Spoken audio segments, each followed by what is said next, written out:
সাধারণ মানুষ এটা বুঝতে না পারলে আপনি তো বুঝতে পারার কথা। কোনো অসুখের দরকার নেই, কোনো অসুস্থতার দরকার নেই। অসুস্থতা এইটুকুই যে তার মৃত্যুর ফায়সালা হয়ে গেছে।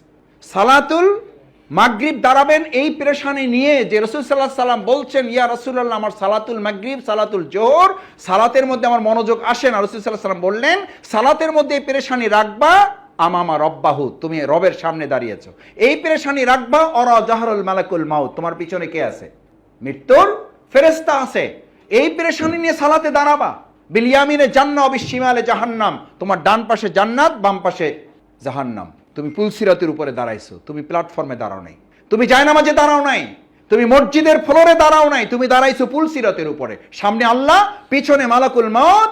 শুধু ফায়সালা হবে এটার উপরে, এটার উপরে। তাহতা আকদামিল পুলসিরাত, তোমার পায়ের নিচে পুলসিরাত। বিল ইয়ামিনে জান্নাহ ওয়া বিশিমালে জাহান্নাম, একটু এদিক ওদিক হয়ে যাবে, তুমি জাহান্নামে পড়ে যাবে অথবা জান্নাতে পড়ে যাবে। আলী রাদিয়াল্লাহু তাআলা জানতে চাইলেন, ইয়া রাসূলুল্লাহ এখান থেকে শিক্ষণীয় কি? রাসূল সাল্লাল্লাহু আলাইহি ওয়াসাল্লাম বলেন, শিক্ষণীয় হচ্ছে যে দুনিয়ার কাজ যখন তোমার কাছে আসবে তখন তুমি তোমাকে উদ্বুদ্ধ করবে এটা বলে, এরকম কাজ করার সুযোগ আমার জীবনে আরো বহুবার আসবে। আর দিনের কোনো কাজ যখন তোমার সামনে আসবে বুঝতে হবে তোমার জীবনের এটাই শেষ সুযোগ, এই সময় তোমার জীবনে আর আসবে না। এই আজকের শিক্ষা বৈঠক, এই আজকের কর্মশালা, এটাই আমার শেষ, আমি হয়তো আর পাবো না। সেই পেরেশানি নিয়ে যে আব্দুল্লাহ বাজাদাইন রাদিয়াল্লাহু তাআলা এখান থেকে সিদ্ধান্ত নিয়ে উঠে গিয়েছিলেন, বিছানায় ইন্তেকাল করেছেন, আল্লাহ তাআলা তাকে শাহাদাতের মর্যাদা, জীবন্ত শহীদ বলে জিবরাইল আমিনকে পাঠিয়ে রাসূল সাল্লাল্লাহু আলাইহি ওয়াসাল্লামকে জানিয়েছেন, তার নাম শহীদদের তালিকায় লিপিবদ্ধ করো। শহীদদের তালিকায় লিপিবদ্ধ। রাসূল সাল্লাল্লাহু আলাইহি ওয়াসাল্লাম সে তার কবরে দাফন করার জন্য জানাজায় অংশগ্রহণ করেছেন। আবু বকর ওমর রাদিয়াল্লাহু তাআলা কবরে নেমেছেন দুপাশে। আমি শুধু সিদ্ধান্ত নেওয়ার অনুভূতিটুকু জাগ্রত করার জন্য এই কথাটুকু বলছি। কবরের দুপাশে, এক পাশে আবু বকর, এক পাশে ওমর। রাসূল সাল্লাল্লাহু আলাইহি ওয়াসাল্লাম বলেন, উঠে আসো। কার প্রতি এত সম্মান? উঠে আসো। রাসূল সাল্লাল্লাহু আলাইহি ওয়াসাল্লাম নিজে কবরে নেমে গেলেন।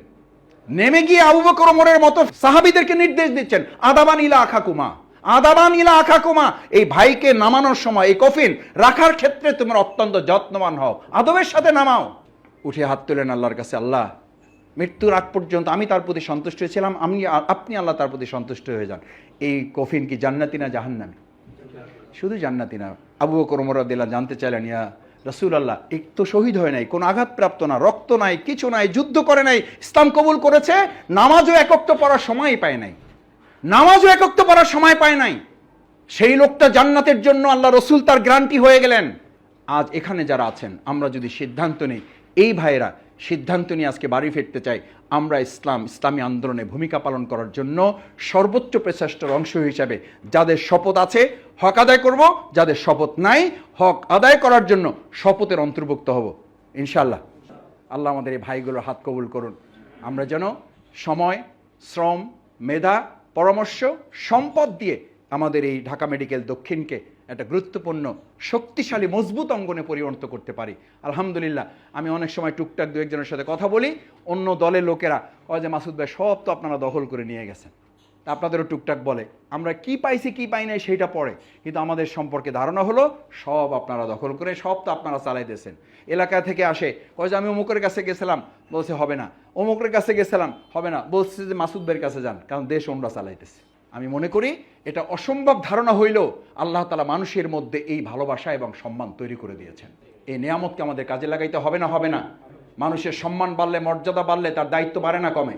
আমরা কি দায়িত্ব নেব? ইনশাআল্লাহ আমরা আমাদেরকে তৈরি করব এই দেশ পরিচালনার জন্য যোগ্যতা এবং দক্ষতা, সততার বিচারেও আমরা নিজেদেরকে আমরা উত্তীর্ণ করবো ইনশাআল্লাহ। সেই প্রত্যাশা ব্যক্ত করে আবার সবাইকে ধন্যবাদ জানিয়ে, আপনারা কষ্ট করে সময় নিয়েছেন হাতে এবং আমাকে সুযোগ করে দিয়েছেন। আল্লাহ তাআলা আপনাদের উত্তম জাযা দান করুন। ভুল ভ্রান্তি কিছু হয়ে থাকলে আল্লাহ মাফ করুন। আসসালামু আলাইকুম।